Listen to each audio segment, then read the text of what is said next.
It's not Friday, it's Sunday, but here with another issue or episode of the Hot Air Sports Podcast. It's me, Macca, and my good mate, Mahona. I'm on holiday, mate. You are, and it looks absolutely stunning where you are, mate. Absolutely stunning. Not a cloud in the sky. She's a beautiful day in Nelson, mate. As you can see, I'm sitting at Trafalgar Park. I thought Tasman were playing at home this weekend, but they're not. They're up in Tauranga against Plenty. So, oh well. I get to have a good look at the stadium and have a wander around on my own. It's a bit strange being the only one in the stadium. Oh, it is a bit of a Twilight Zone sort of episode, isn't it, mate? We're not used to broadcasting on a Sunday morning, are we? We normally we do, for our regular listeners and watchers, we do our podcasts normally on a Friday morning, and so we do apologise. We've had a few things go a little bit awry this week. So we've decided to stuff it. We're going to do it on a Sunday morning. Yep. And that's really hard because there's so much sport on right now. Yeah. The marathon's going on behind me. We had the rugby test last night. We had the Warriors playing. We had the Olympics going. There was so much sport on, mate. So let's get into it with the Hot Air Sports Podcast for a Sunday morning, our first. Quite right. And apologies to Ruth and Troy. I know you watch it every week while you read the Saturday papers. So I'm sorry, folks. You'll just have to read the Sunday afternoon papers. Yeah, or save this for next week when it'll be out of date. Anyway. Okay, let's get into it, mate. What was our big question this week? Okay, the big question on the Facebook page was how much have the efforts of the Blackfern Sevens done for raising the profile of women's sport in New Zealand? Or was that profile already high due to the likes of Sarah Ulmer, the Evers Swindells, Val Adams, and of course this week, Golden Girl extraordinaire, now the most golden Olympic athlete we've ever had, Lisa Carrington. Yeah. What are your thoughts? I think certainly in my eyes, I've never been a great watcher of women's sport. Obviously, I watch those Olympic heroes throughout the years, but when it comes to women's rugby and women's football, I'm afraid I've been a bit lax in watching those games. I think for me, they just sort of didn't quite have the added spark that you see in the likes of men's rugby, men's football, and that sort of thing. But I tell you what, watching the Blackfern Sevens last weekend, power and pace of those women, just unbelievable. And I'm going to be watching a lot more women's rugby now, I'll tell you what. Yeah, absolutely, mate. Weren't they amazing? And also the Fijian Sevens, women's Sevens.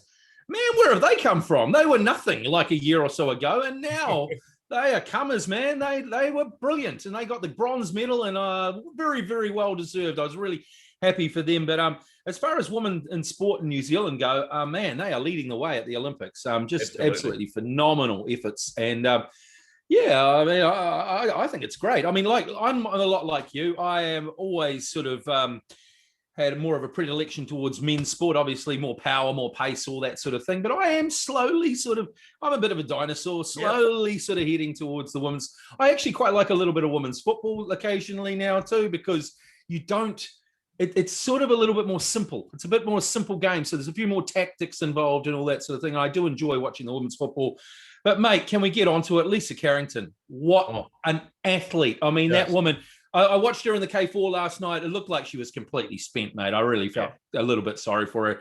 But wow, they still got fourth in the K4 and they weren't really world ranked. But is there nothing that woman can't do, mate? What an athlete, eh? What an athlete. What a great photo that came out during the week of her standing next to Rob Waddell about 20 years ago. And I saw Rob Waddell on the news the other night and he said, I might just have to get a photo with her now. Yeah, absolutely. No, that was a beautiful photo when she was a little girl meeting her rowing hero. But of course, she's a kayaker. But just an absolutely amazing athlete, and I'm just doing the women athletes of this country proud. Yeah. There has been a bit of I was going to bring this up later, but I might just do it now, mate, because while we're on it, the Lisa Carrington thing.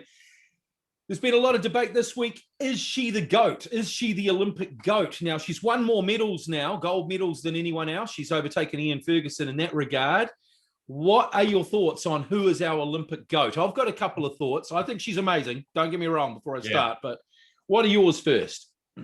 She's certainly up there in the conversation. I mean, you got to give the likes of Hamish Bond and Eric Murray kudos there. I mean, Hamish Bond himself, Yeah, two Olympic golds with Eric Murray, and now another one in the eights.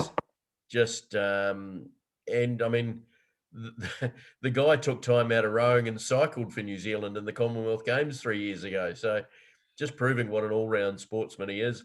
I still don't think you can go past the likes of Peter Snell.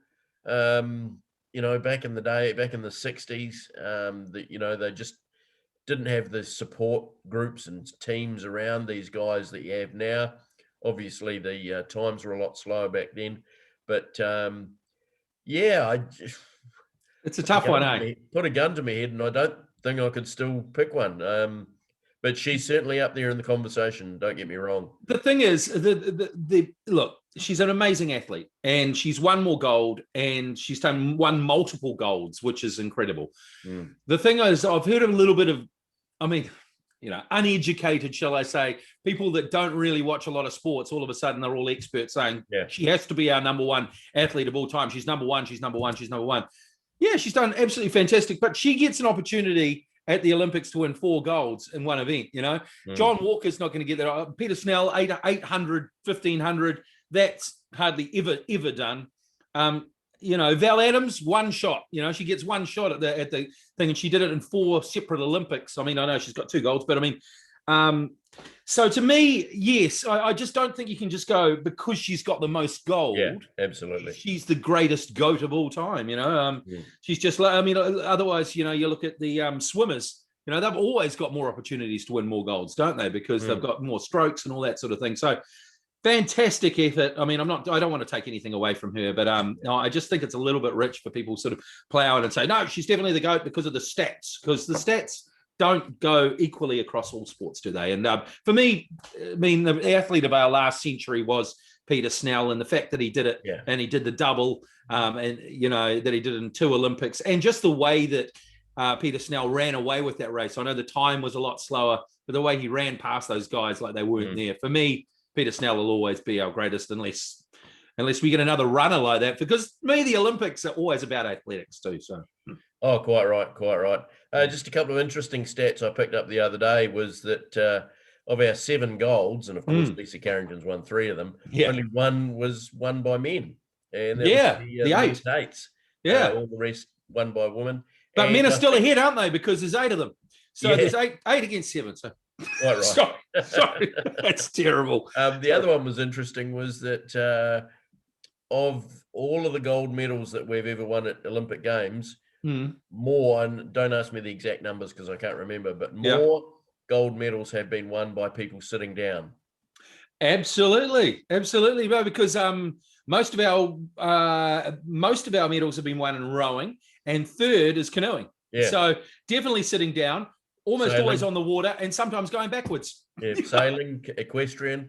Shit, we're good on our asses, mate. We are so good. So absolutely fantastic. Our Olympic athletes doing us proud in Tokyo. I mean, you and I were sort of, I still am. I still don't think these games should have gone ahead, but they've gone ahead and they have been entertaining. Man, our athletes, I am so proud to be a Kiwi. Now, speaking of Kiwi athlete.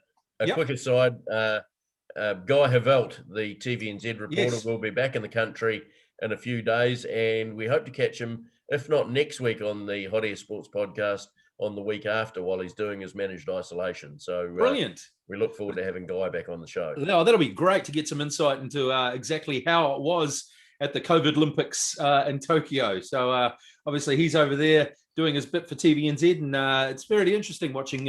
I saw a little bit that he did the other day, and just the fact that he said, without any crowds there and being able to get so close to see Olympic athletes perform, what did he say? He saw.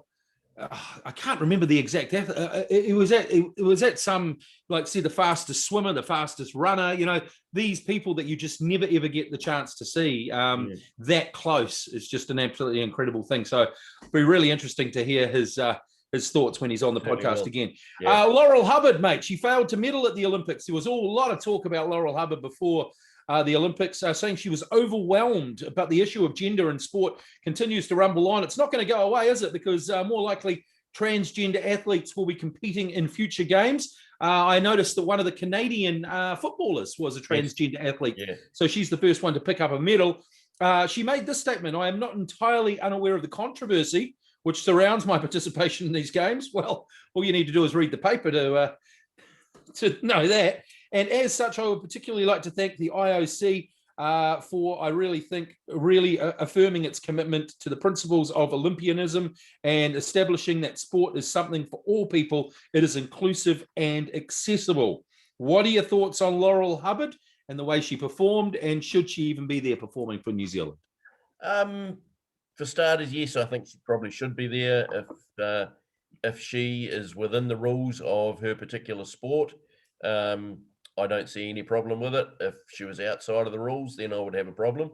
But no, if she fit every criteria set down by the International Weightlifting Federation or whatever they are, I don't see a problem at all. And obviously, for the woman that played for Canada, Quinn, I think was the name that she went That's by. right. Yep.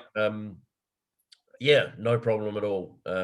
Seeing those people compete, and I mean, if I put myself in Laurel Hubbard's shoes with all the hubbub, excuse the pun, going on around her participation, there was no way she was really going to be able to compete at her absolute best with all that going on around her. And it would have been absolutely amazing if she'd been able to put it out of her head. But something like that, it's very difficult to just forget and be solely focused on what you're doing on the platform. Yeah, very well said, mate. I mean, I have my own views on whether or not she should be able to compete in weightlifting, but I'm not a scientist. I've read a lot of stuff, and I look, to me, it's not an open and shut case. There's just so many, not. There's so many shades of grey here, aren't there? And the IOC is fine with it. The weightlifting fraternity are fine with it. So I think we just have to say that's great. As for how she performed, I do feel sorry for her, because I mean there was just so much heat on her, and also if she had have taken a medal, I just think it would have got worse. I just think the outrage would have got worse. There would have been people saying you've just taken this from a female athlete, and it just would not have died down. Well, specifically this issue around her, and so it's a strange issue, isn't it, mate? It's something, when we first started talking about sport, we probably thought we'd never ever talk about an issue like this, but there you go. So yeah, well done to Laurel Hubbard for competing over there. Just a pity she couldn't perform her best on the day. Okay, mate, a big one in the football, big story in the football world. Harry Kane fails to turn up for Tottenham training after learning the £100 million bid from him for City was rejected. He is now, is it now souring his legacy at Spurs? As if this was another player, say Pogba at United, would the narrative be reported on somewhat differently? Also, if Man City can only sign one of Grealish and Kane, and I noticed the Grealish transfer has now gone through for £100 million, if they can only sign one, which one of those signings would be more transformative? So first of all, do you think he's souring his legacy for Tottenham? And what do you think around that? Go on. Yeah. Obviously. 2 words: Raheem Sterling. The way he forced his move out of Liverpool certainly put a sour taste in my mouth, and fans calling for Sterling to come back to Liverpool, they can all go and get stuffed. He's gone, same as Philippe Coutinho. As Jurgen Klopp said to Philippe Coutinho, if you'd stayed at Liverpool, they would have built a statue for you. And yeah, I think the same. It's going to be the same for Harry Kane with Spurs fans. It's going to leave a real dirty taste in their mouth. I mean, just ask Spurs fans what they think of Sol Campbell. Yeah, true. Okay, so I see he is back in London, and I saw this morning on one of the British papers that he's going to do his isolation at the Spurs training base. So be interesting. So he can watch them training out his window. Yeah. Yeah, for me, mate, if he had a verbal agreement with Daniel Levy, which it sounds like he did, why didn't he say, look, if it's this fee, why didn't they put when he signed his big contract. He signed a contract a couple of years ago for 6 years. I mean, why didn't he put a release clause in there? Say, look, if it's 120, whatever the clause is, that's exactly what Grealish did. And Grealish, said, look, I'm going to go because they're paying the money. I just don't understand. Anyway, City, $100 million on Grealish, and it looks like they'll probably fork out. I reckon they'll get Kane in the end. I don't know what they'll pay for him, but they'll pay a lot of money. So that'll mean probably they're spending around $250 million on transfers after winning the Premier League. It's a little bit sickening, isn't it, really? Well, an interesting comment came out the other day from Pep Guardiola from about 3 years ago saying, why would I spend 50 million on a new striker when I've got a young one coming through the system? Yeah, exactly. Yeah. And I mean, which one of Grealish or Kane do you think would be more transformative for City? Probably Grealish. You reckon?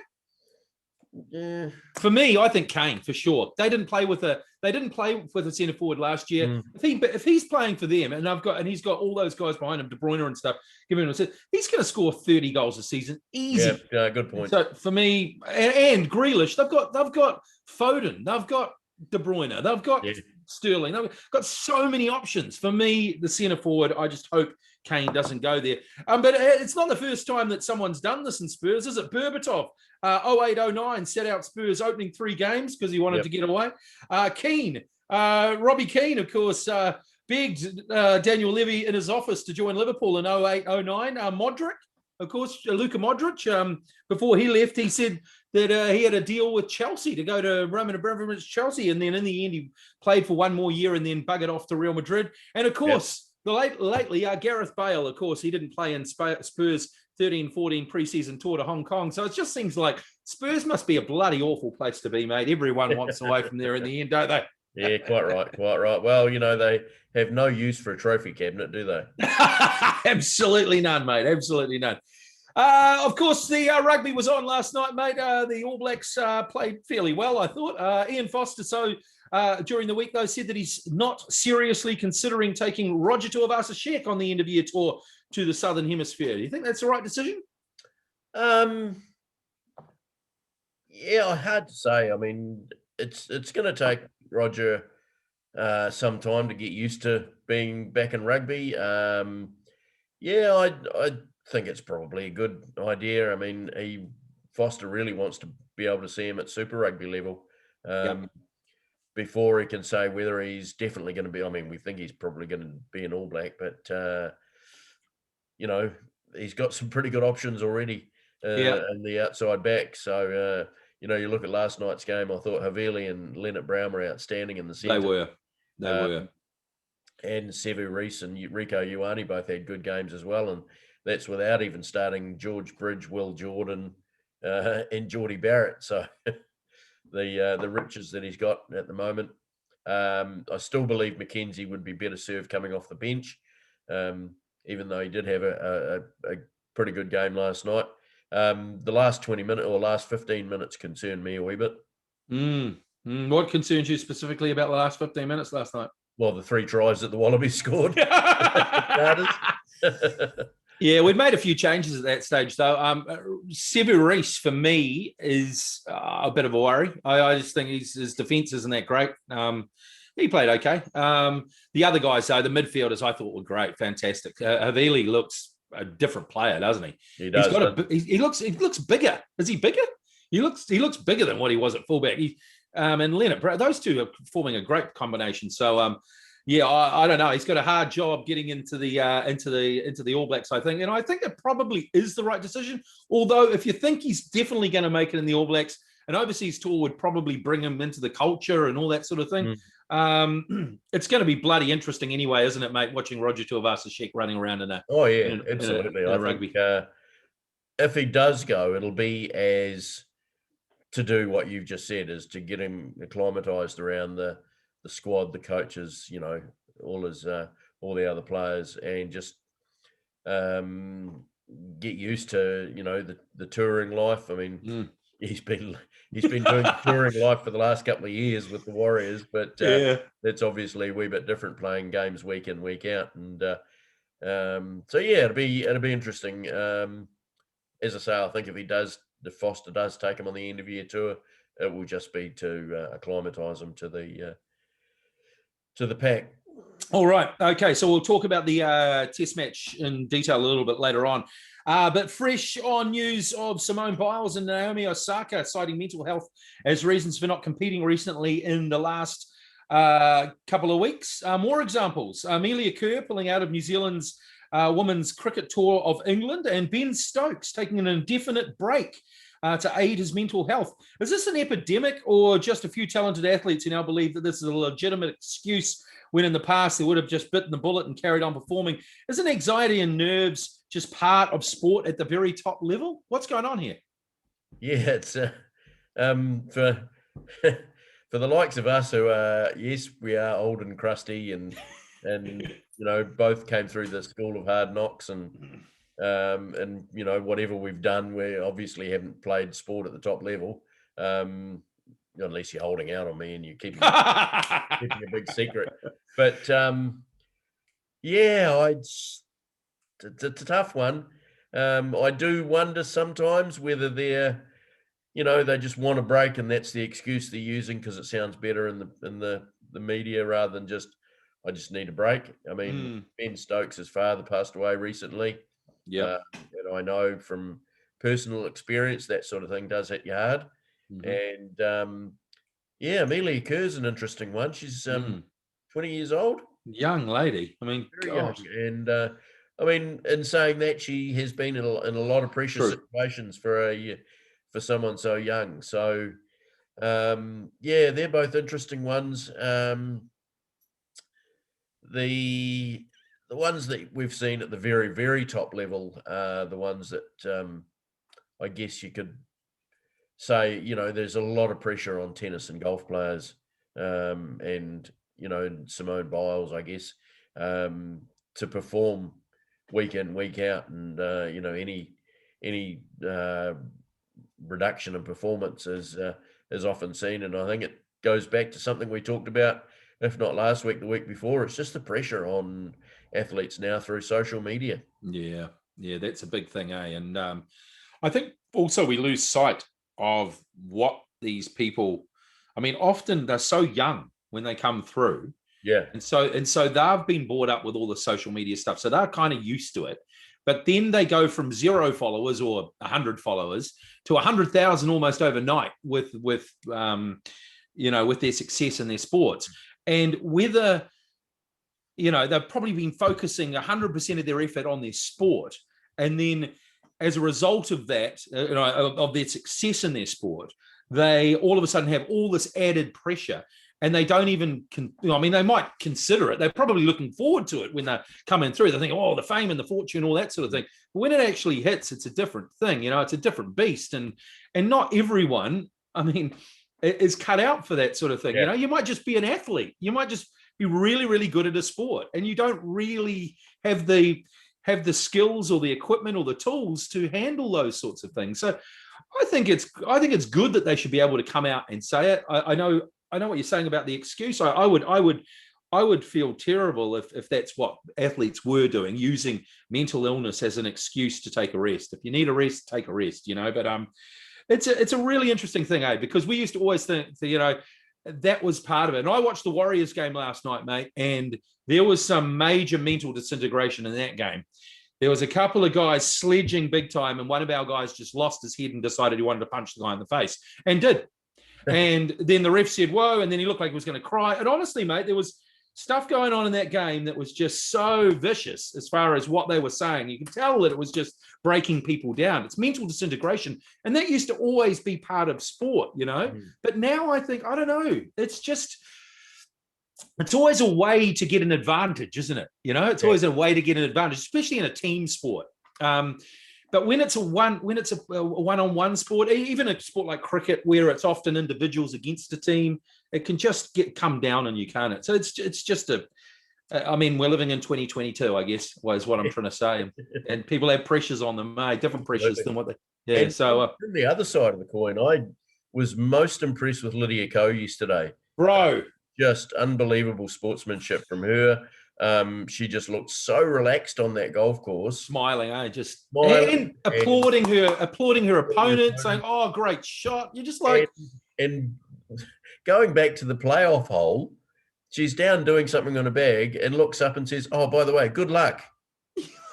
And it's like, really? I know. Could you imagine Brooks Koepka wishing Bryson DeChambeau good luck at a playoff hole? Never happened, mate. No, she's one out of the box, though, mate. I'm praying for the other chick to miss. I'm going, miss. Yeah. And she's going, "Oh, you should have, and she's trying to help her. Yeah. No, like you say, mate, just one out of the box. Absolutely. A credit to her sport, a credit to our country, a credit to her parents, mate. Just fantastic. Back on the other side, talking about how young some of these athletes are. Yeah. Did you see the ages of some of these skateboarders that won medals? 13 years old and 12 years old competing at the Olympics. Okay, well, skateboarding shouldn't be at the Olympics. Well, yeah, for starters. Okay, look, skateboarding. Come on! Skateboarding. Oh, mate, next thing you know, they'll have pickup sticks at the Olympics. Honestly, Ludo. They'll have Lego building. Here we go, kids. We're going to incorporate all these sports for the new generation. No, I know. They are, it's great to see kids coming through and all that sort of stuff, but stick to the X Games with that sort of stuff, mate. I'm sorry. The Olympics. I always thought there was an age limit. Well, I thought there was, but obviously there's not now. No, obviously. Oh, hang on. Nadia Comaneci, when she won that. Yeah, so maybe the age limit was 14 back then, but who knows? Maybe there isn't. Okay, so let's discuss some of the Olympics, mate. What do we got to discuss? Canoeing, we've done a little bit on Lisa Carrington, so we've covered that off. I thought the other girls what was the lady's name that competed with her in the K2? She was fantastic. Caitlin Regal. Wow. Yeah, she looks like she's a lot bigger than Lisa Carrington. All of them. Yeah, she's a big unit. Some of those girls in the canoeing just absolutely built like beasts, aren't they? What about our champion rowers, mate? I thought they did bloody well. That eights win, the men's eights, I had a tear in my eye watching. Me too. Well, actually, I didn't because I was at work and so I was getting texts, but absolutely amazing. Just, took me back and showing my age here, took me back to 1972. Woo! How far are we going back? How far are we going? And just a fantastic race. They were behind at the halfway mark, but just pulled out and just won it fairly easily in the end. And it was just fantastic.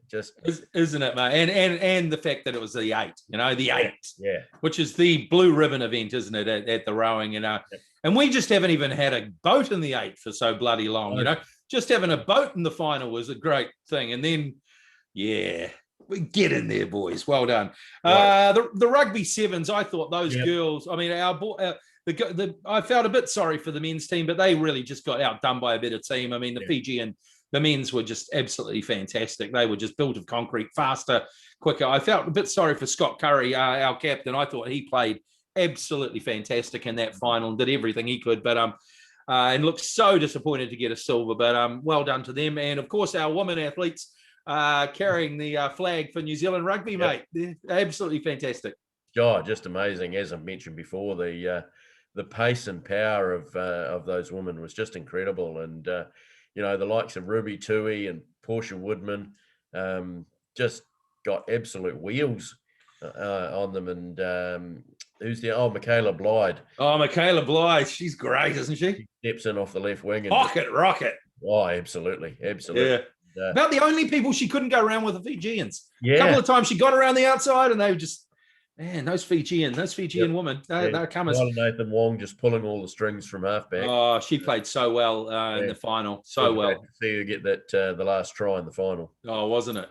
And redemption for those ladies as well. I mean, after what happened in Rio and how disappointed they were, and they sort of said that they reassessed everything based on the way that they performed in Rio. They had to make a few cultural changes. They did all that, and just redemption for them. So that was just so great to see. What about the cycling, mate? You've been enjoying the cycling? I've been enjoying watching it. I've been a bit disappointed with some of our results. Although in saying that, we seem to have a lot of new cyclists amongst the group this time, a lot of younger ones.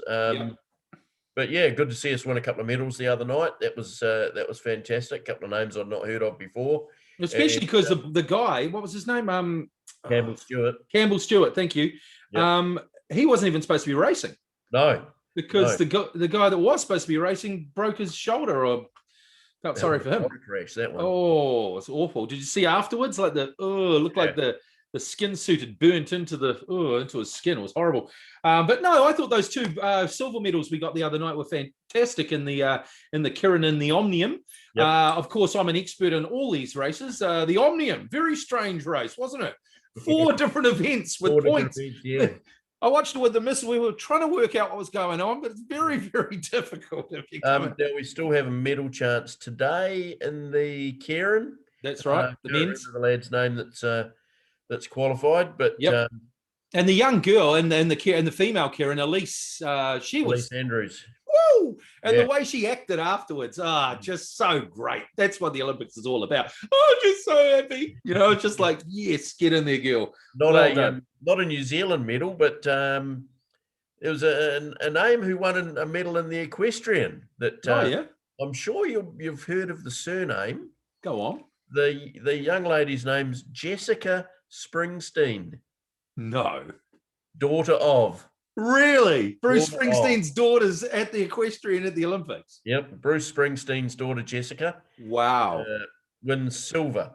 Wow. She won a medal. Yep. Wins silver at the equestrian. So that's amazing. Yeah. 29 years old. She failed to qualify for the individual jumping final, but pocketed silver as the US finished behind Sweden in a jump off.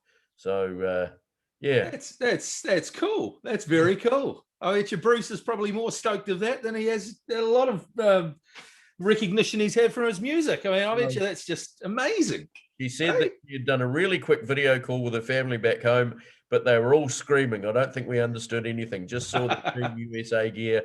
There was just lots of shouting. Oh, that's brilliant. But I know they're so excited. Oh, that's great. And what about a medal in tennis for New Zealand?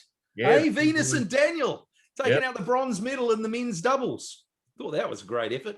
Yeah. It was a good game too. I saw it was a good game. I saw the last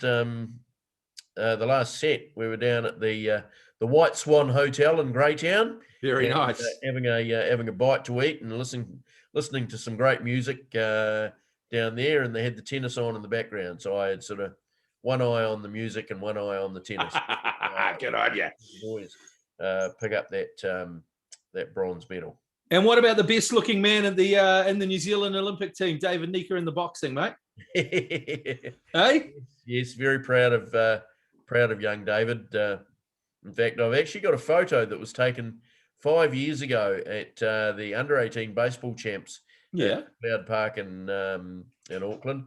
And David Nika and Tyler Nathan Wong were then part of the Sky Next program. Ah, okay. They both came down to throw out the ceremonial first pitch. Is that right? So I got to meet both of them and had my photo taken with both of them. Well, weren't they great picks from Sky as well? Because both of them have medaled at the Olympics. So when you think about it, they did bloody well. No, they're both outstanding individuals. And David he's just fantastic, isn't he? He's just so marketable. He's a great looking man. He's a very talented sportsman, and he can speak absolutely brilliantly as well. So I was very proud of his effort in the boxing. The men's and the women's hockey, a little bit disappointed in their results. Thought they were a little bit unlucky with a few tight decisions, but still representing New Zealand well. The men's football, they made the playoffs, but were a little bit unlucky in that game. Did you see that game? I didn't see that game, but I think they did really well taking Japan all the way to penalties. And obviously, it's as we've talked about on many occasions, when you get to penalties, it's a bit of a lottery, really.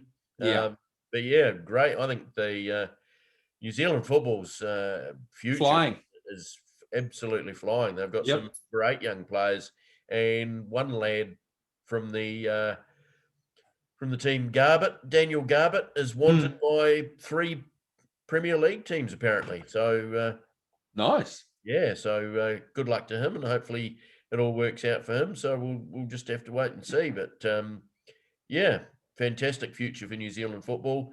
as long as New Zealand football don't stuff it up. Yeah, wouldn't put it past them.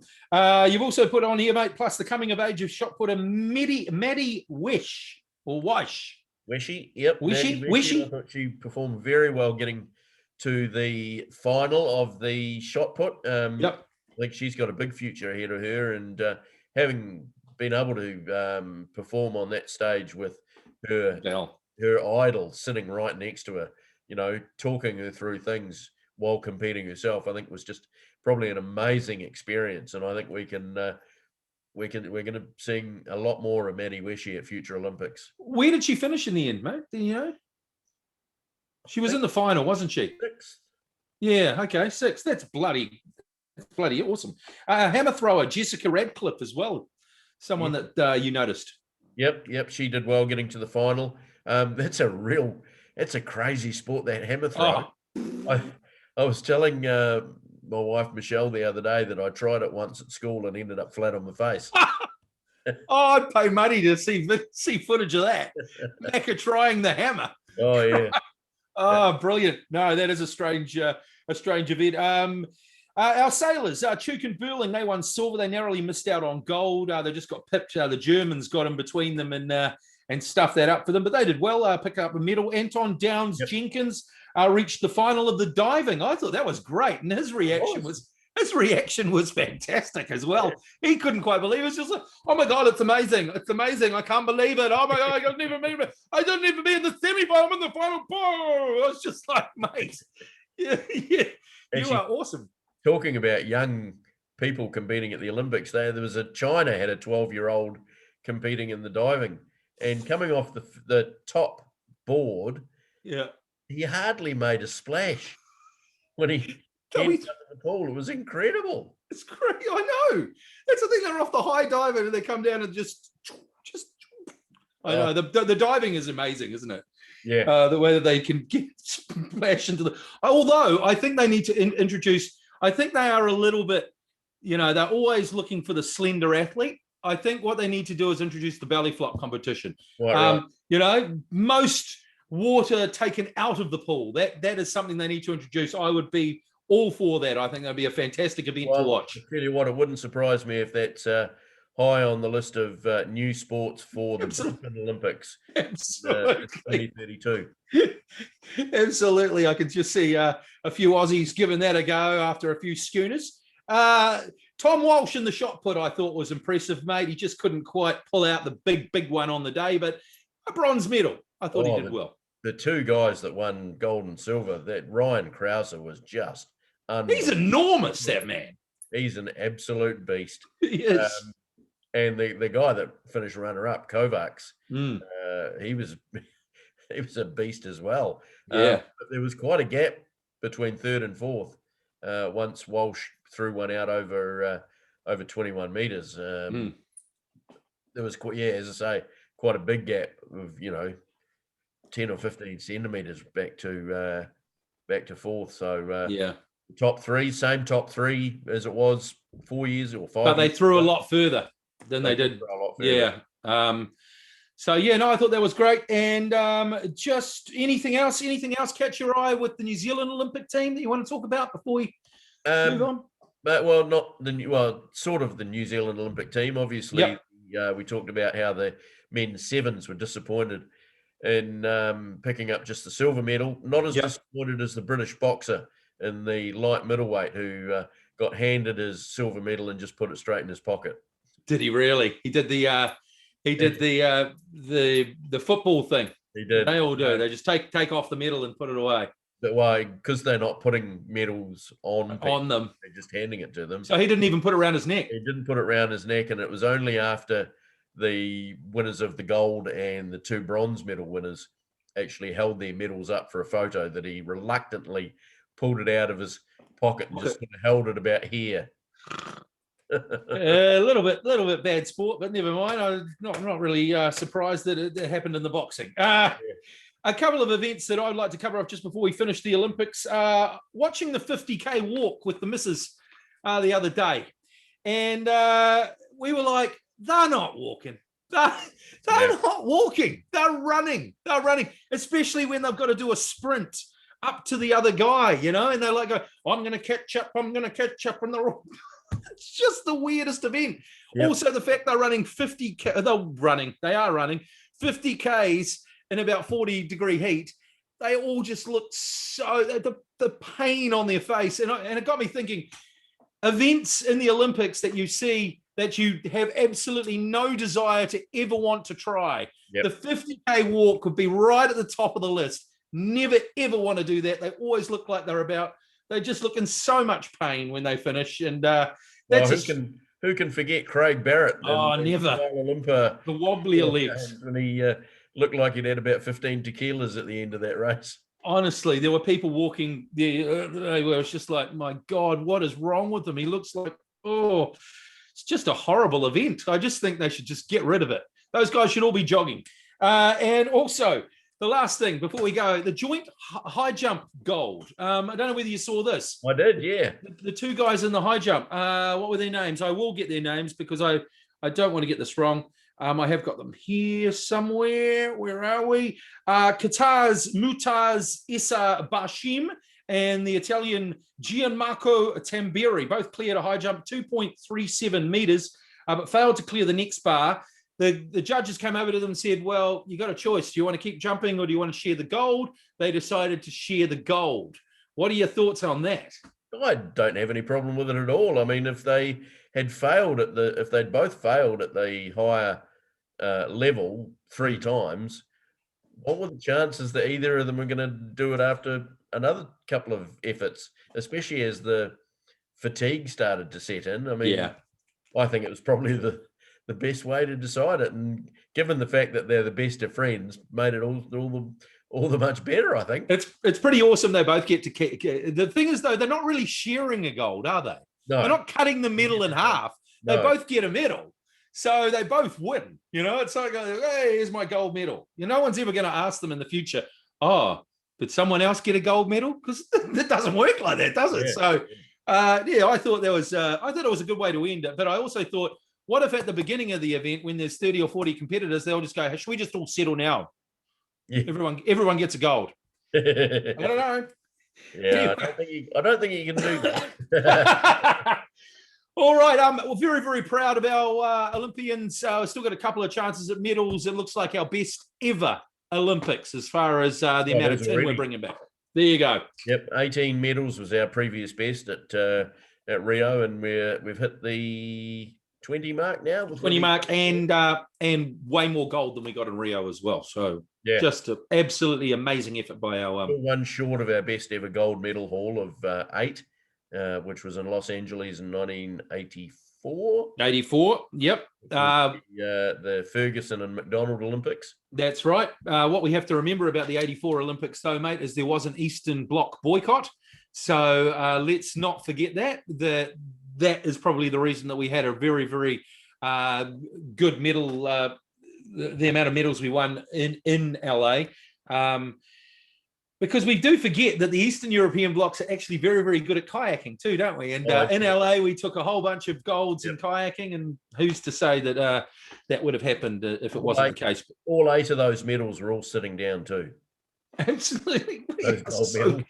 I think we should get a gold medal for podcasting because we're always sitting down. Right. It was Russell Coots in the sailing. Thank you. Barbara Kendall? No, it wasn't Barbara. The canoeing and rowing. True. What was the rowing? What did we win in the rowing? I can't remember. No, I can't remember either. I remember every race in the kayaking. Yeah. Every race. Even the K4, Yep. Ferg and Macca. All right. So very interesting COVID Olympics. Very, very proud of our team, and so we should be as well. Shall we move on to round ball, mate? Football, Community Shield this weekend. It's just finished overnight. Let me just check the scores. Have you got this one? Yep. A Kelechi Iheanacho penalty wins it for Leicester City. They could have bought him. Oh, they had him. Oh, they did have him. Man City had him, and they let him go to Leicester, and now he's... They've paid the ultimate price, and the first silverware goes to Brendan Rodgers and Leicester City, beating Manchester. Very proud. Great character. Yes. So, good on them. Good on Leicester. Very happy for the boys in blue. Quite right, quite right. 3.5 weeks till the transfer window closes, and still plenty of rumours abound. Stop press, more than rumours. I have to talk about, of course, Grealish has gone to City for 100 million. Kane misses training, maybe heading off to City as well. But the big one, those pale into insignificance when you hear that Messi is leaving Barcelona. That's it. No more Messi at Barcelona. He will be playing for another team, and there's only and City have signed Grealish on the day that happens, and they've given him the number 10. So obviously he's not going to be going to City. There's only one place that Messi's going to stop now, isn't it? I know exactly where he's going to. Paris. Wellington Phoenix. Yeah! The Wellington. No, I was going to say the Vodafone Warriors. He's going to be our new halfback. I think, Paris Saint-Germain will be the only place that he will end up. I think they've already offered him a contract, and it looks like he's going to be playing for Paris. What do you make of that? Yeah, front line of Neymar, Messi, and Kylian Mbappe. That's not a bad front line. It takes you back to the days when Neymar was still at Barcelona and Luis Suarez was in his prime. They had the Suarez, Messi, Neymar combination. So, it's going to be... Yeah, I mean, Paris Saint-Germain, they got beaten in the league last year, didn't they? So they did. They needed a few players, but it's not like they haven't signed a lot. They got Donnarumma, they got Wijnaldum, they got Sergio Ramos. Yep. Looks like they got Messi. I mean, it's pretty handy additions for your team. And I don't think really they're looking to win the league with that team, though, mate. I think they're looking to win the Champions League. That's always been the one they've been looking for. Although, let's be honest, Messi hasn't had a lot of success in that competition for a little while, has he, mate? He's only won one in the last decade, so no guarantees. But looks like he could be off. Any other, still no news on the new contract for Jordan Henderson. Spurs are now sniffing around. Liverpool, one signing so far. Chelsea still haven't made any signings. No, exactly. Yeah, I think they're still putting all their eggs into the Erling Haaland basket, whether that actually happens or not. Haaland saying, I'm a Borussia Dortmund player. He's still got 3 years left on his contract. So whether he moves or not, nobody really knows. It's an interesting situation. And I mean, if you think back, especially for Liverpool, yes, they've made that one signing in Ibrahima Konate, the defender. Last year, it was very late in the transfer window that they brought in Thiago and Jota. So maybe they're just biding their time and seeing what happens before then. And we may yet see an additional two to the Liverpool squad. Still, I think they probably still need to get rid of a couple of players first. And I think those either most likely are probably Divock Origi, Xherdan Shaqiri, maybe. There's talk around Alex Oxlade-Chamberlain leaving the club, but I hope they keep him, especially given that Mo Salah and Sadio Mane are going to be away for a best part of a month in January and February at the African Nations Cup. So, they're also Chelsea are also looking at Lukaku by the sound of it. They're trying to nick him off Inter Milan. He'll score a bunch of goals for them if he goes there. So, we definitely need to do some work. Aston Villa haven't been slow in spending the Jack Grealish money. They've signed Danny Ings, which I think is a fantastic signing. He'll bang in some goals for them. They've also signed, who else have they got? That quick winger, Buendia from Norwich. And they've signed someone else as well, who I actually quite like. Oh, is it Bailey or... Anyway, they've made a bunch of signings, and they're looking handy for this. It's quite good, though. They've signed Ings. I actually quite like it because they've got a guy at the back called Mings and a guy at the front called Ings. Quite right. I always like a little bit of rhyming couplets. Any other signings that have caught your eye? Not really. I think there was confirmation that what was there was an agreement made between Arsenal and Lionel Messi. Yes. That was that Lionel Messi won't be going to Arsenal. Oh, why not? Oh, I know. Why not? It's a transfer window really so far. They're a champion team. Lots of rumours, but no not any those sales that you've just mentioned. Leon Bailey was the other guy I was thinking of. Yep. Yeah, he's a good player, only 23 years old.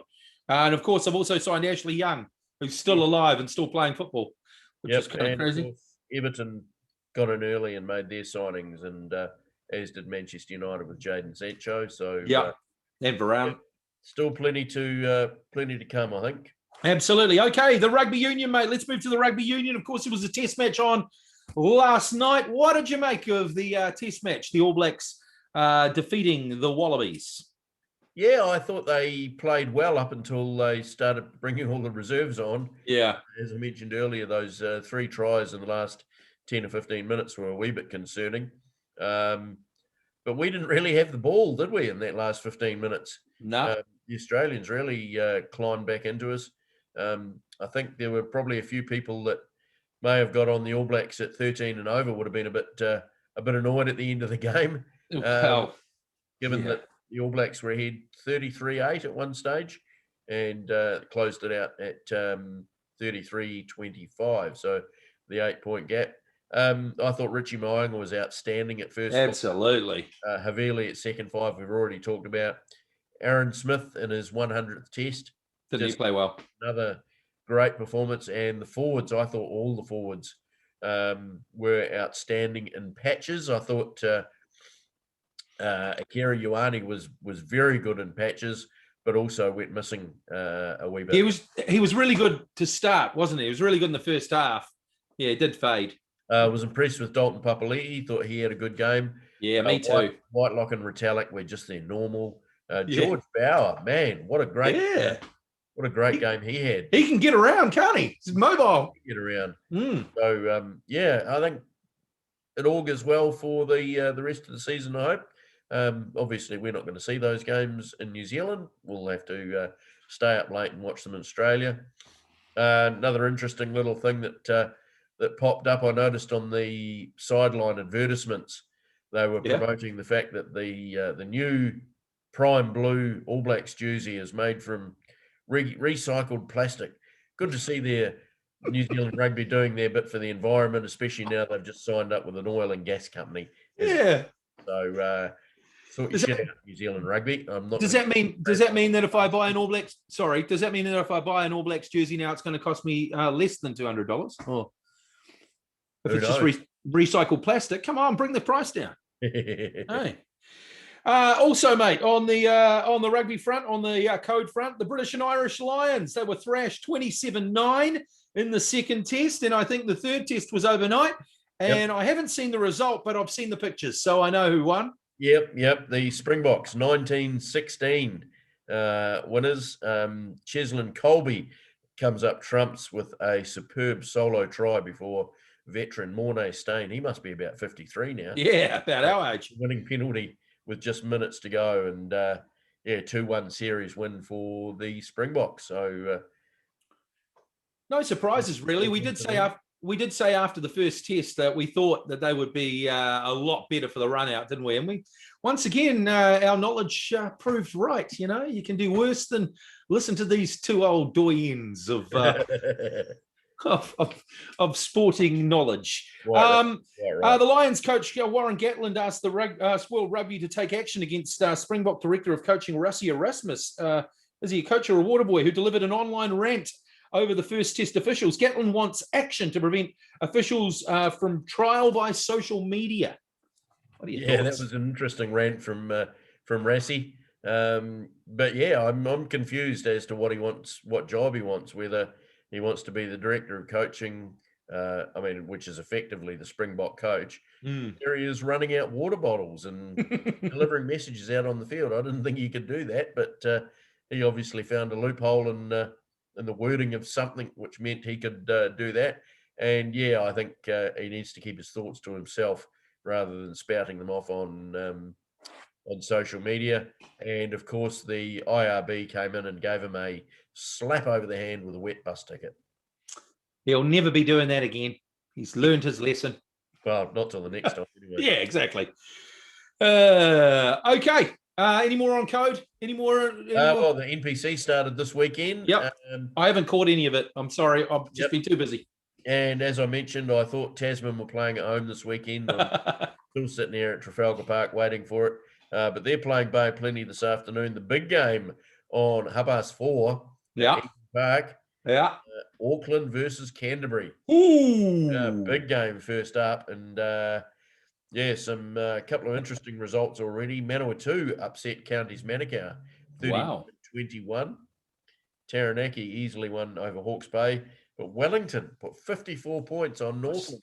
I saw that. Good season last year. So, and the battle of the southern teams, Otago 26-19 over Southland. So, and Taranaki beat Hawke's Bay too, didn't they? Yes, yeah. I noticed that was at Pukakura Park, which was. It was at Pukakura Park. It looked lovely on TV. It always looks beautiful. It's an amazing. It is, eh? Park. If you ever get to New Plymouth, even if there's nothing on, just go and have a look. Absolutely. There's a beautiful bushwalk there as well. At night, they light it all up. It's one of the best spots in New Zealand to be ever. I love Trafalgar Park. Absolutely. Not Trafalgar, but Pukakura Park. Beautiful. Beautiful spot. Okay, Rugby League. Shall we turn to Rugby League? Rugby League. I see the Warriors had another win, mate. 2 in a row. 2 in a row. We're on a roll, mate. We're on a roll. 2 in a row, and they're both 18-16 wins. This is a interesting. What was the score? It was 19-16 in the rugby. No, 18-16 in both the league matches. Last week we played against the Tigers. It was perhaps the gutsiest win of the year last week. After snap relocation to after COVID hit New South Wales, they've relocated up to Queensland, and we had a number of players pull out on the day of the game. No Roger Tuivasa-Sheck, of course. Adam Fanua-Blake and Lodge were both out. Chanel Harris-Davida wasn't there. Lisa Narmau had gone home. Josh Curran, Rocco Berry, I could name more. None of those guys played, but they led by a resurgent Peter Hiku and great performances by Ewan Aitken and Bunty Afoa. And Cody Nikarima played well off the bench as well. And forward Ben Murdoch-Masila, it looks like he's out for the rest of the season. He didn't play last night. Picked up a foot injury. And hooker Taniela Otukolo is missing with a knee injury. He'll be out until round 24. Centre Ewan Aitken, he played so well. Transferred to the second row. Loved the way he ran from the second row alongside Curran and Bailey Sirinen after deputising out of position against the Tigers. And they snapped that 7-match losing streak against Wests. And then last night they played the Sharks, mate. And what a game this was. We looked like we were all over them for the first 30 minutes. And then that absolute brain snap from Kane Evans. It was just ridiculous. I mean, Will Chambers is the biggest grub since Michael Ennis. Honestly, he is just all the time. He was throwing boots over the sideline. He was giving it to all our guys. And Kane Evans comes off the bench, can't take it anymore, slots him a couple of times, gets sent to the sin bin. They score 3 tries while we're in the bin. Looks like the game's over. 16-6 down at halftime with a guy in the bin. Second half comes, he comes back on the field. He gets put on report 3 times, then ends up head slamming the guy that he ended up punching, gets sent to the bin again. We honestly, mate, this was crazy. We're still scoring tries while all this is going on. He comes back on. We think, oh my God, he's gonna get sent to the bin again. Aitken scores an absolutely amazing try. Fantastically running over the top of Will Chambers for the winning try. Looked like we were going to win the game. There's about a minute to go. We kick off and, they're counting down the last 10 seconds of the game. We're holding down the tackler. The ref goes, right, no, you can't hold down. Sends another one of our guys off to the sin bin. 3 sin bins in one game. Thankfully, we still got through it all and we win the game. I mean, they took a try off us in the first half. The ref was doing everything he could to just referee one side, and we still won. I was just so proud of the effort the boys put in last night. Absolutely stoked. And, Ewan Aitken in the second row, just so powerful. If you get a chance to see his great run, his great try, the winning try, get a chance. Make sure you see it, mate. Absolutely stoked. So, and I'll give you a table update because the Warriors, amazingly, are still in the hunt for the top 8. I'm just looking at the last 4 games for the Warriors, the Bulldogs, Broncos, Raiders, and Titans. All winnable. And only 4 points outside the 8. I know. Incredible, eh? It just shows you, I mean, the top 3 or 4, I mean, are just far and away, ahead of everyone. But there's such a dogfight on for the rest of them. Man, it could go either way. Let's just have a quick look at the table. Where are we? Let's go. Here we go. Looking at the table, the Warriors are now on 12th. We're in 12th on 14 points. We're only, like you say, 4 points out. But the Knights and the Dragons both play today. They could lose both today, and we could be in the money. I think one of them plays the Canterbury Bulldogs, which, I mean, chances are they won't win because they're just mud. But yeah, mate, we could win all four. Would mean that we would probably be on the cusp of the 8. Depending on results and the way others go. And it would also mean that we won 6 in a row heading into the finals. So who knows? Yeah. Roger may yet be regretting that he's decided to bugger off and go play rugby. And the irony that our best player leaves and we pull out the 2 best results of the year. I mean, I'm not saying Roger had anything to do with culture or anything like that, but yeah, man, just shows. And I look, I must say something for our props last night. Adam Whanua-Blake and Matt Lodge last night, exactly what the Warriors need, man. Just 2 big men bashing it up all day, making meters, offloads as well. Matt Lodge, just great offloads. Yep. The Sharks were trying to bully them all day. They weren't bullying those 2 guys. They should be the bookends for our team for the next 5 or 6 years. Don't sell them. Hold on to them. Can we just build a roster and hold on to our best players? Those 2 guys are as good as anything in the comp, mate. So I'm liking the way we're playing. I'm liking the roster we're building. Let's just hope it's not all just for next year. Let's hope that we're still in the going for the playoffs this year. Another rugby league news, though, mate. It has been mooted that the NRL Grand Final is going to be relocated to New Zealand due to COVID. It could be coming to Eden Park, the Grand Final. Wow. If it happens, if the COVID continues over there, mate, who knows? Hey? Well, yeah, why not? New Zealand Rugby Union couldn't get any tests played over here apart from the 2 Bledisloes, so why not have a big rugby league game over here? Absolutely. I mean, that was Vossi was mooting it, and Volandis is always looking for original ways to sort of sell the sport. The other thing, mate, we called it here last week, the Rugby League World Cup has been postponed to 2022. Hey? Common sense prevailed. Thank you very much. They've been listening to us. And finally, the Raiders, Titans, and Eels are the only thing that stand in the way for history for the Storm. The Storm have now won 17 in a row. The record is 19 games, which the Roosters did in 1975. Yeah, they are second equal on the most games ever won in a row, 17. They win their last 3 games. They will be the top. They will be the most consecutive wins ever in the NRL. The Storm just absolutely on fire at the moment. That's my rugby league wrap, mate. Let's go to your baseball. You don't have the thing here, so I'll read some of this sort of stuff for you, and you can make some comments for me, mate. Massive trade deadline last week. Saw some huge names traded, including some who many believed were going to be one-club players, like Cubs pair Anthony Rizzo, who went to the Yankees. We did talk about this. It happened actually while we were doing the pod, didn't we? And I actually saw his first game, and he had a home run, didn't he, the bastard? He's hit 4 home runs in his first 8 games. Unbelievable. He's looking great, and he actually looks like he was born to play for the Yankees, just the way he looks in the Yankees. The Yankees, I mean, not for me to say, but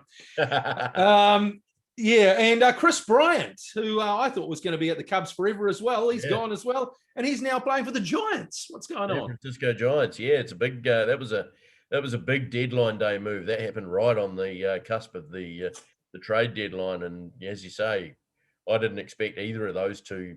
I knew the Cubs were having a clean out, and you're going to talk about that in just a minute, but I did not expect those two to be leaving.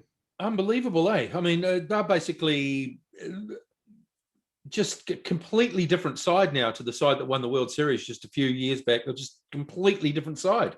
Some of their biggest and brightest names are gone now. The Cubs were the biggest sellers, traded Rizzo, Bryant, relievers Craig Kimbrell and Ryan Tapera to the White Sox, shortstop Javier Baez to the Mets, outfielder Jake Marisnick. Is it Marisnick? Marisnick, yep. Marisnick to the Padres, and reliever Andrew Chaffin to the A's, and outfielder Jock Pederson as well. They got rid of him as well to the Braves. At the beginning of the season. Is there anyone left?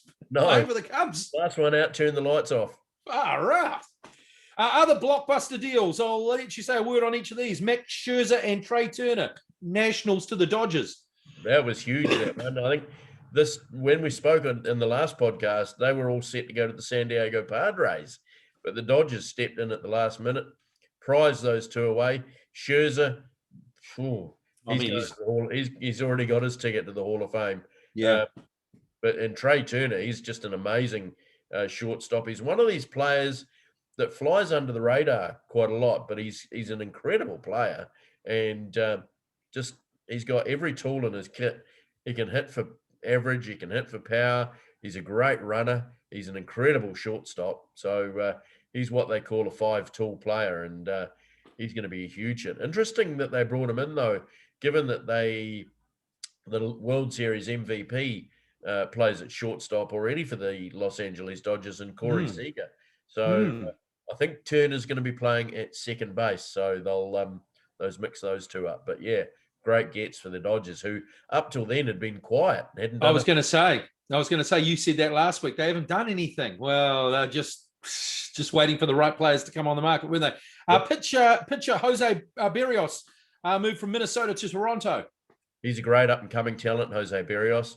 It's a great trade for the Blue Jays, who also had been fairly quiet up till then. I think they'd only made one other trade before then, and my good mate Jeff Orchard up in Auckland, who's a lifelong Blue Jays fan. When the Yankees got Rizzo and Gallo, I messaged him saying, "Wow, Rizzo and Gallo," and I got a response from Jeff, not happy. So, but then 24 hours later, I got a message back saying, "I'm happy now." I'm a bit happier.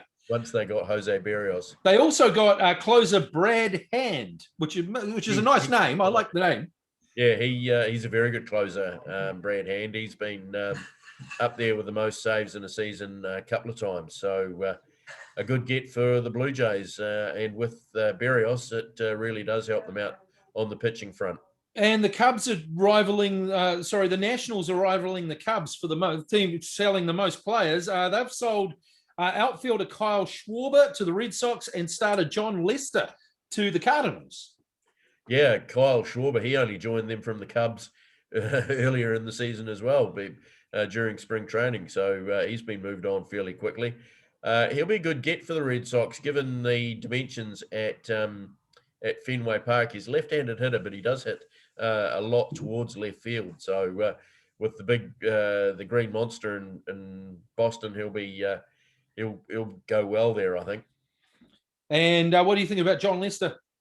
Yeah, he's coming towards the end of his career now. I think he's probably only got 1, maybe 2 more years left in him. Okay. Up around 37, 38. Been a great pitcher for both the Red Sox and the Cubs.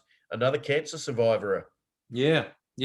Survived, I can't remember what type of cancer it was before when he was at the Red Sox, but anybody that can come through that and perform at the highest level is pretty strong in my books. And I did actually manage to get to see John Lester pitch when I was in the States in 2018 at Wrigley Field, and he was also part of that World Series winning side in 2016. So nice, great career. Now Joey Gallo and Joely Rodriguez from Texas to the Yankees. Yep, so you've already talked about Joey Gallo. Yeah, he's Joey Bats. The Yankees were struggling for left-handed hitters. Yeah. For a long time, and to pick up both Rizzo and Gallo is fantastic, especially given the short porch in right field at Yankee Stadium. Great for left-handed hitters, and Rizzo and Gallo have already taken advantage of that, both hitting home runs back at Yankee Stadium. So, and Joely Rodriguez, tell me about him. Probably somebody more for the future. He has pitched in a couple of games since he moved from Texas, but I think he'll probably spend most of the time down at AAA, getting used to the organisation. One for the future. Yeah. What about starter Andrew Heaney? He's moved from the Angels to the Yankees. Another one for you guys. Yeah, another left-handed pitcher. He actually just had a good game, pitched his first win for the Yankees this morning against your mighty Seattle Mariners. Still in the picture, mate. They're still in the picture. Yeah, it was a very close game. They've had 2 close games. In fact, this morning's one went to extra innings. So it was a 5-4 win for the Yanks. Sorry, that one was done in 9 yesterday. It went to 11 innings. The Yankees winning 3-2 eventually. So couple of tight games there between the Mariners and the Yankees. Now, And let me just, Andrew sorry. Heaney could get for the Yankees rotation, who only had Jordan Montgomery as a left armer. Okay, so let me just go through a few more of these if you want to talk about them. Eduardo Escobar, Arizona to Milwaukee. Yeah, great guy, Eduardo. I had the pleasure of meeting him when I was over there in 2018 when I was working at the Diamondbacks organisation. Lovely guy, real heart of the clubhouse. He'll be sadly missed in Arizona, but a good get for Milwaukee. The Brewers. And the Brewers are doing okay, aren't they? So obviously they're looking for playoff pieces. What about Startling Marte? Great name. Startling Marte. Yeah. Miami to Oakland. He's been around for a while, Starling Marte, but good power hitter. And I think he'll do well at the Oakland Coliseum. Just a good addition, good solid addition to the Oakland A's, who really they just do amazingly well given the low payrolls that they have every year. What about slugger Jorge Soler, Kansas to the Braves? Yeah, if he connects with the ball, man, he can hit it a long way. Jorge Soler. He's been around a while too now. He won a World Series with the Kansas City Royals back in 2015. So he's experienced life at the top, had a bit of time at the Cubs, and be an interesting addition for the Braves. Pitcher Daniel Hudson, the Nationals to the Padres. Yeah, good addition, solid player. I think the rest of the names I've got listed there are all solid players, and it just shows how busy the executives were at the trade deadline. And you got Adam Fraser, Pittsburgh to San Diego, and then the Mets get Rich Hill from Tampa, who picked up Nelson Cruz, also from the Twins. Yep, deadline all around, really, and man, lots of moves, eh? Teams that have retooled have done pretty well since the All-Star break, since the trade deadline closed.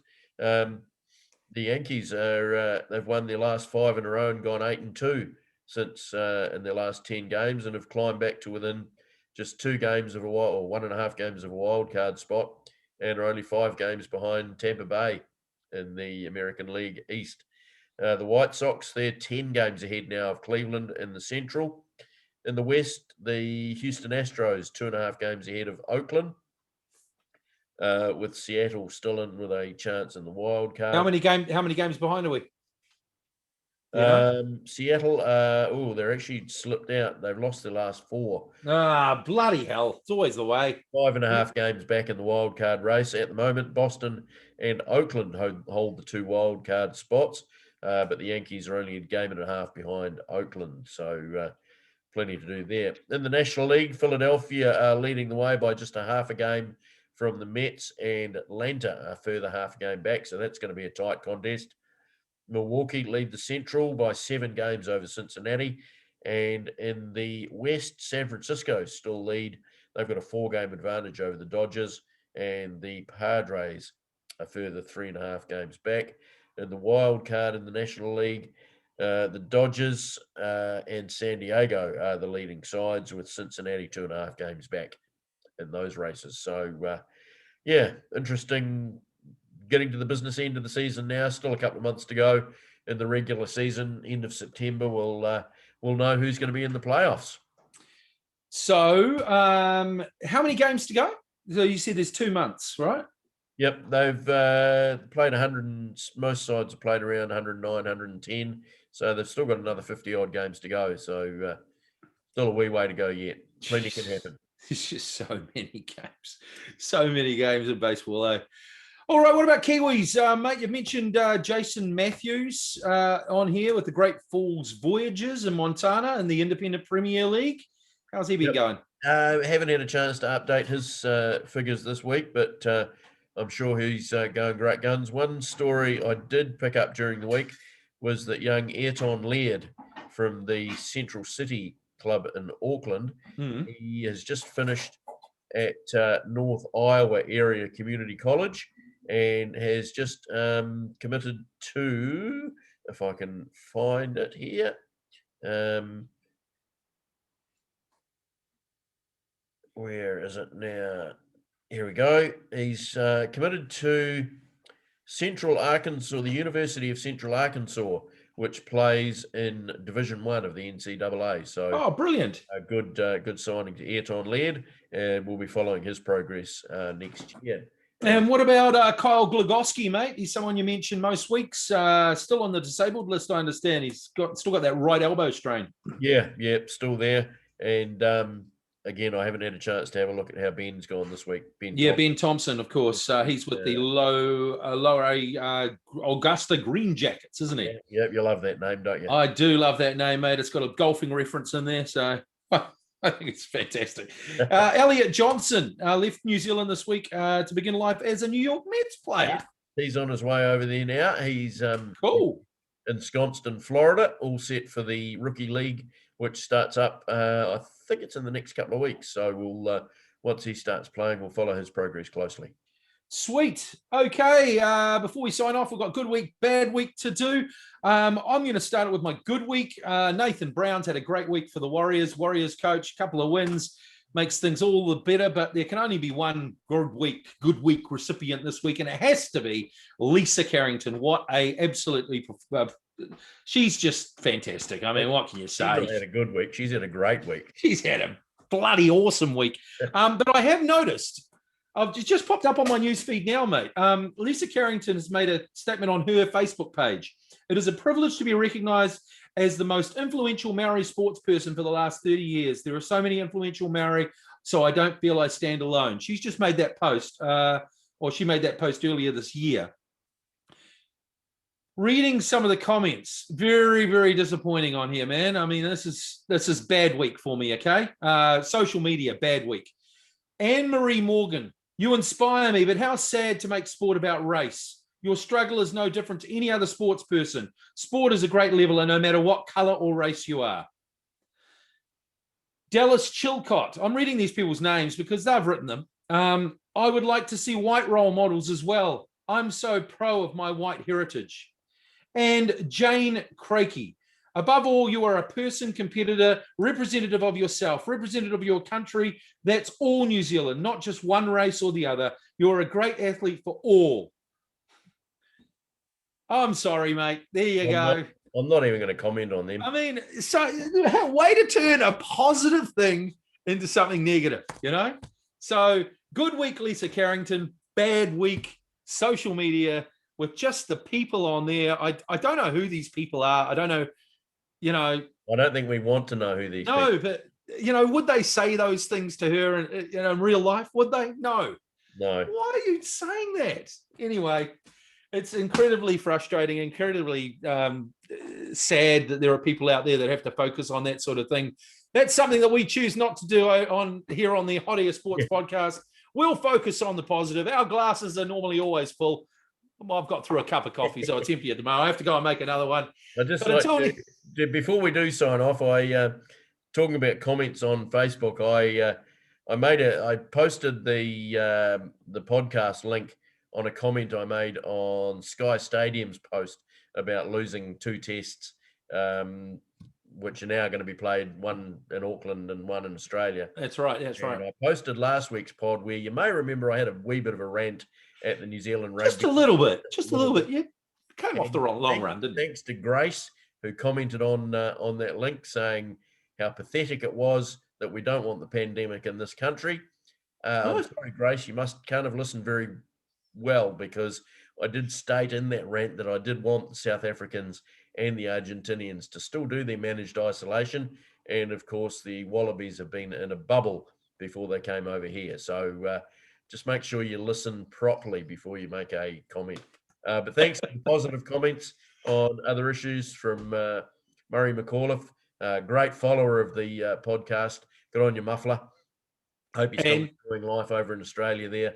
And I hope you managed to stay away from the dreaded COVID. So all the very best to all our listeners. And we had a record number of 80. We're in the tens, mate. We're in the tens. Had a look at the last podcast. So hopefully we can increase that number, and maybe we'll get some sponsors on board and just produce and even, I don't know how we can make it better, mate. I don't know, mate. Well, come from another stadium next time with a few Well, more I'm seats. Christchurch next week, so Beautiful yeah, from Jade Stadium, maybe. An old backdrop of Jade Stadium. perhaps. Yeah, make sure you subscribe, drop us a like, make sure you share, all that sort of good stuff. Make sure you do that. We do aim to put our podcasts out on Friday, so generally you can download them on Friday afternoon, watch them over the weekend. This is an unusual one on a Sunday. Next one should be on a Friday, though, for all of you that are subscribed. We'll catch you next time for another Hot Air Sports podcast. Until then, it's good night from me. And signing off from Nelson, and I'll see you from Christchurch next week. Hooroo.